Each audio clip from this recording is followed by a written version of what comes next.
been thinking about money for a long time. Really, I think it's best to think of money as an information system, primarily an information system for labor allocation. Um, and for practical purposes, it exists in a series of heterogeneous databases, like very different databases in bank mainframes around the world. It moves quite slowly in reality. It may seem to move fast sometimes, and it does with PayPal, which is real time. But the vast majority of the systems out there are batch processing. So the actual reconciliation may take 1 to 5 business days, sometimes longer. And you have the ACH system, which is ancient and still in operation, which allows transfers effectively like a check would be an ACH transfer, but it's not secure. And you've got the credit card systems, which are also not secure. It would be like handing your username and password to a stranger in a restaurant if you buy a meal. So there's definitely an opportunity for something that is better from an information theory standpoint. So and there you can think of it like data on a network. I think is the way to view it. What has the most throughput? What has the least error? What drops the fewest packets? Fraud, for example, being a source of error. And government interference in currencies being a source of error. But it's fundamentally an information system. So I think it makes sense to support something that improves the quality of information with which we conduct the economy.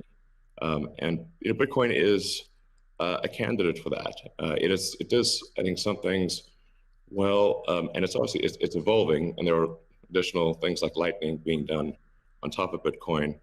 But Bitcoin per se is mostly solving for scarcity, or rather solving for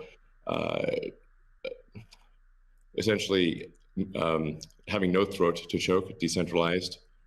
So there's no one who can be coerced in any way to empty their Bitcoin account. Well, I guess they could technically, but on an individual basis, but the system as a whole cannot. And it has an open ledger, which is also quite good. But transaction volume is low. Transaction cost is high, and usability for the average person is not yet very good. But it has a lot of potential. And I should say that, like, I'm not, and I apologize for taking a long time, but there certainly is a lot to say. In general, I'm a supporter of Bitcoin and the idea of cryptocurrency in general.